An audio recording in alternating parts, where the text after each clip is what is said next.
আসসালামু আলাইকুম সুপ্রিয় দর্শক, আশা করি সবাই খুব ভালো আছেন। আজকে আপনাদের সাথে গরুর মাংস নলা একসাথে রান্নার রেসিপিটি শেয়ার করব। এখানে আমি 2 কেজি গরুর মাংস নিয়েছি আর 4টা নলা নিয়েছি। তাহলে চলুন আমরা মূল রেসিপিতে চলে যাই। গরুর মাংস নলা একসাথে রান্না করার জন্য আমি একটা প্রেসার কুকার দিয়েছি চুলায়। প্রেসার কুকারে পরিমাণ মতো তেল দিয়ে দিচ্ছি। মাংসে প্রচুর চর্বি আছে তাই একটু তেল কম দিচ্ছি।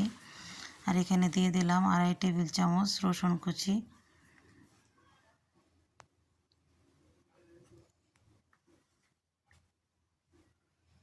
রসুন কুচিগুলো একটু ভেজে নিয়ে তারপর এখানে দিয়ে দিব আমি 4টা তেজপাতা,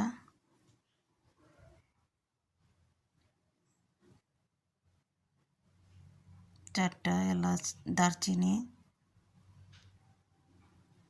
5টা লং আর 6টা এলাচ দিয়ে দিয়েছি। 2 কাপ পেঁয়াজ কুচি। পেঁয়াজগুলো আর মশলার সাথে রসুনের সাথে খুব ভালো করে কষিয়ে নেব।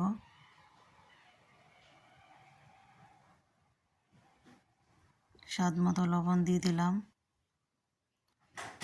লবণ দিলে পেঁয়াজগুলি তাড়াতাড়ি নরম হয়ে যাবে। পেঁয়াজটা আমি খুব বেশি ভাজবো না, একটু নরম হয়ে গেলেই হবে।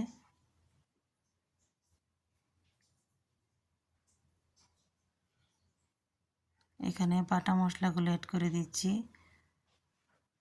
পেঁয়াজ বাটা দিয়ে দিচ্ছি 2.5 টেবিল চামচ। আদা বাটা দিলাম 2 টেবিল চামচ।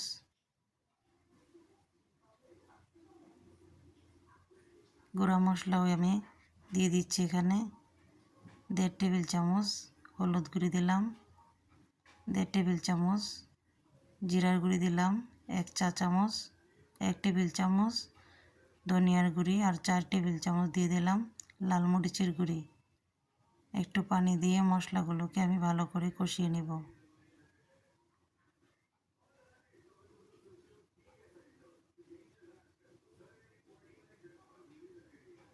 মশলাটা ভালো করে কষানো হয়ে গেলে এখন আমি গরুর মাংসগুলো এখানে প্রথমে দিয়ে দিব। নলাটা আমি প্রথমেই দিব না, কারণ নলাটা আমি উপরে দিব যাতে করে নলা থেকে ফাঁসগুলি বের হয়ে না যায়।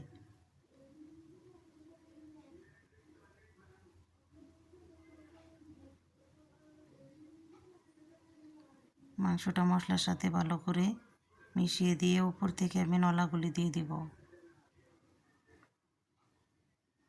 এতে করে নলার ভিতরে ফাঁসগুলি বের হবে না এবং নলাগুলি খুব ভালোভাবে সিদ্ধ হবে।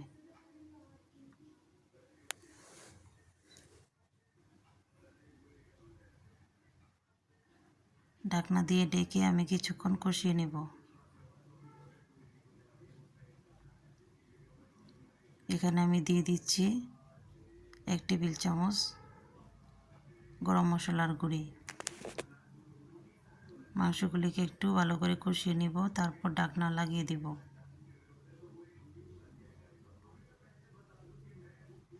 ঢাকনা লাগিয়ে দিয়ে আমি 6-7টা সিটি দিলেই চুলা থেকে নামিয়ে নেব।